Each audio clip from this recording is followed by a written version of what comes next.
के हान्न ला यार खै यो फागुनको दिन पर्ने मेतले दिवस धनुषबाण दिवस ओहो बिस्तारै ताकिराख्नु अलि तन्काउनुस् ल धनुषबाण यो हान्दै छ यो हाम्रो मेतले दिवस आज मेतले दिवसको दिनमा यसरी यो धनुषबाण यहाँ राखेर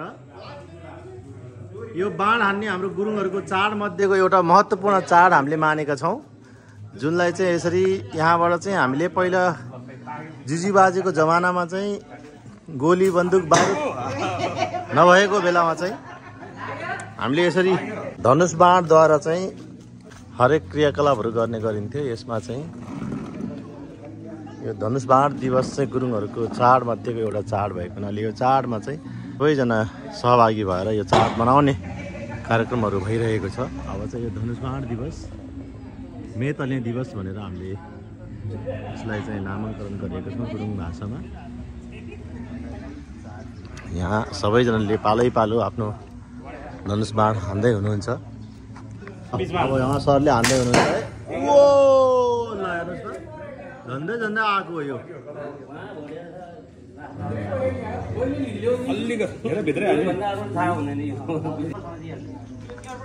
यो धनुषबाण चाहिँ मैले अहिलेसम्म देखेको थिएन हाम्रो गुरुङहरूको यो चाडलाई मनाउने हिसाबले आज धनुषबाण दिवस यसरी मनाइएको छ जहाँ चाहिँ हामी धनुषबाण हालेर यसरी मनाउने गर्छौँ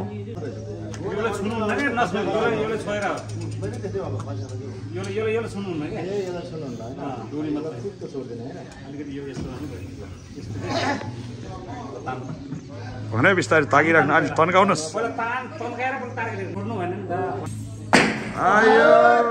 मैले हानेको धन्दै धन्दै पारा ल्याएँ है यो अहिले हान्दै हुनुहुन्छ यहाँ धनुषबाण ओ टेकबहादुर भतिजीले चाहिँ हान्दै हुनुहुन्छ है अब हाने हाने पारा ल्यायो ल दिवस जहाँ चाहिँ यहाँ आज चाहिँ यसरी प्रमाणपत्र वितरण गर्ने कार्यक्रम पनि रहेको छ सबैजनाले यसरी यहाँ दिवस मनाउनको लागि सबैजना आउनु भएको छ केही क्षणमा नै हाम्रो यो धनुषबाण दिवस चाहिँ हामीले मनाउन गइरहेका छौँ जसलाई हामी गुरुङ भाषामा मेतले दिवस भनेर भन्ने गर्छौँ ओ धनुषबाण दिवस खै तिम्रो दाँत के भयो दाँत फुस्केछ है केशर भतिजीले हान्दैछ है यहाँ खतरा ल है ल है ल ओ हो यो त भएन ट्याकै हान्ला जस्तो छ के रे जय हिसाबले यसो हेर्नु त एकै छाक पार्ला जस्तो छ तन्कायो तन्कायो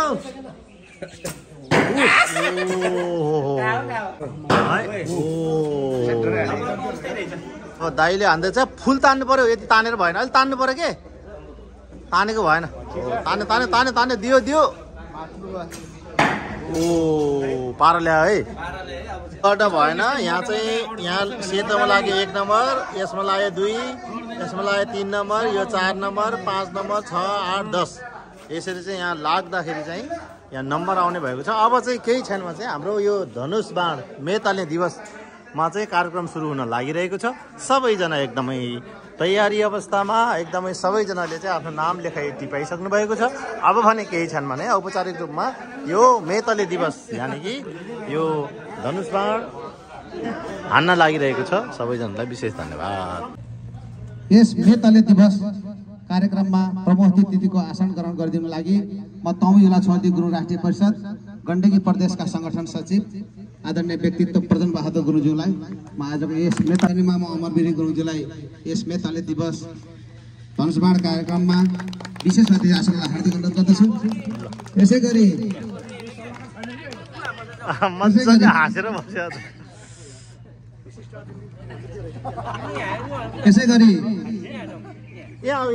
विशेष अतिथिकै आसन ग्रहण गरिदिनु लागि म तौयुला छौदी गुरुङ राष्ट्रिय परिषद नवलपुर जिल्लाका उपाध्यक्ष शिक्षा प्रेमी धनबहादुर गुरुङज्यूलाई डिम्बु सरलाई पनि यस मेतले दिवसमा विशेष अतिथि आसनलाई हार्दिक अनुरोध गर्दछु सबभन्दा ठुलो पर्व लोसार त्यसपछि माघ महिनाको औँसी माघी ती भन्छ है त्यो 7 गुरुङहरूको 7 कन्याको चाहिँ त्यो उत्पत्ति भएको दिन भएको हुनाले माघी ती भन्छ दोस्रो त्यो अनि आज तेस्रो यो फागुनको दिनमा पर्ने यो मेतले दिवस, धनुषबाण दिवस यो चाहिँ कस्तो हुन्छ भने हामी 2-4 दिन अगाडि नै जस्तो आज हामीले आज मात्र गऱ्यौँ होइन, यो खेल्ने भनेको 1-2 दिन अगाडि नै बाट खेलिदियो हामी। अब 2-3 दिन अगाडिबाट खेल्ने, अब जसले जित्छ उसले चाहिँ अब पुरस्कार दिने।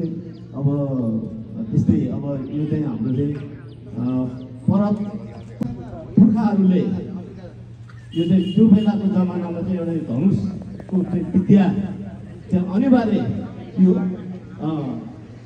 त्यसै गरी अब त्यो बेला चाहिँ हाम्रो हतियार भनेकै धनुषबाण हो। धनुषबाणले चाहिँ शिकार गर्ने इत्यादि भएको हुनाले यो गुरुङहरूको चाहिँ पर्वमा चाहिँ यो चाहिँ हाम्रो यो फागु पूर्णिमा ठ्याक्क पर्ने भएको हुनाले यो बेतले दिवस चाहिँ हामीले मनाउँदै अहिले यो हामीले पहिलोचोटि मनाउँदैछौँ। अर्को चाहिँ अलिक भव्य तरिकाले मनाउँला होइन, यो पहिलो अभ्यास हो र हामीले आफ्नो गुरुङको चाडपर्व भनेको कुरा हामीले आफैले राख्ने हो। हामीले आफैले गऱ्यौँ भने बल्ल अरूले देख्ने हो। आज हामीले मेतले दिवस यहाँ चाहिँ धनुषबाण दिवस मनायौँ अनि अरूले के सुन्छ एक गुरुङहरूले यसरी मनाउँदो रहेछ भन्ने कुरा अरू साथीहरूलाई पनि थाहा हुन्छ, अरू जातिहरू गैर तर्फहरूलाई पनि जानकारी हुन्छ। त्यसपछि हाम्रो अब बुद्ध जयन्तीमा फुतासो भन्छ, संविधान दिवस भन्छ त्यो गुरुङहरूको। त्यो बेलामा 3-4वटा विधाहरू छ है। 3-4वटा विधा भन्नाले अब अर्थतिर, सुरक्षातिर, औषधिमूलकतिर त्यो विधा त्यो चाहिँ त्यो दिन चाहिँ बनाउने हो, नियम बनाउने।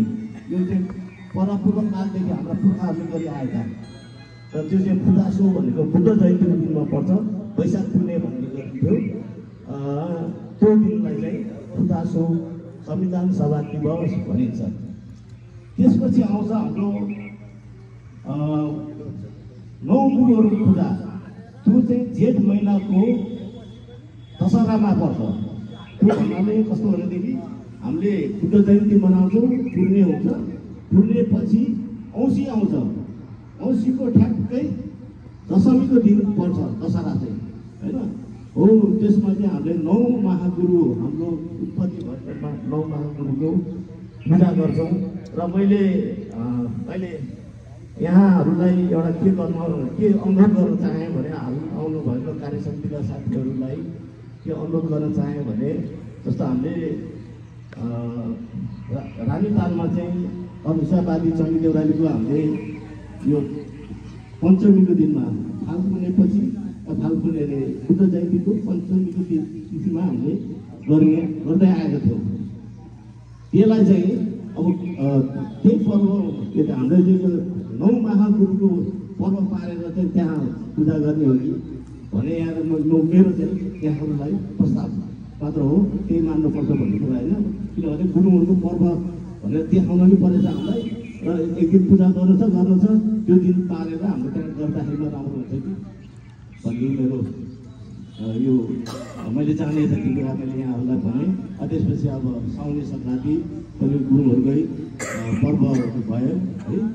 मतलब बाँकी रहेको कार्यक्रम प्रमाणपत्र वितरण गर्ने कार्यक्रम भएको हुनाले मैले चाहिँ मेरो सहयोगी रेशम गुरुङजी निर्वाचन समितिका सदस्य यहाँ आएर यहाँ नाम पोखरा है।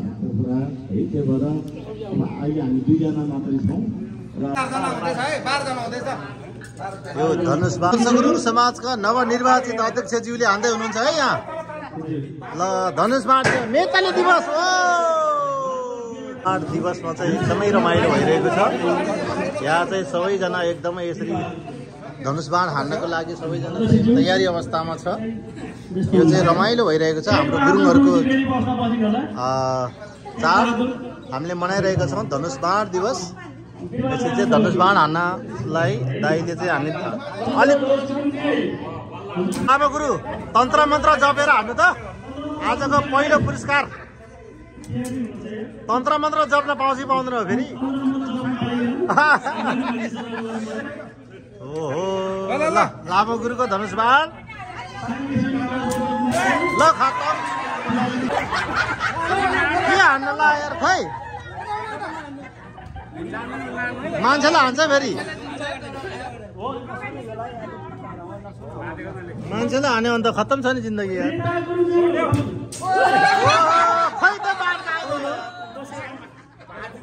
निशा गुरुङले हान्दै हुनुहुन्छ यसरी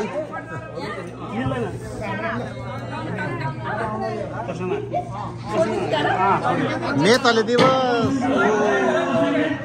आजको यो मेतले दिवस यसरी चाहिँ पुरस्कार वितरण सहित उहाँ चाहिँ थर्ड हुनुभयो। पहिलो चाहिँ सन्तबहादुर गुरुङ र सुखबहादुर गुरुङ सेकेन्ड हुनुभयो। यसरी चाहिँ आजको मेतले दिवस सम्पन्न भएको जानकारी गराउँदै मेरो युट्युब च्यानललाई यहाँले लाइक कमेन्ट सब्सक्राइब गरिदिनु होला। धन्यवाद। छाँजलो नमस्कार।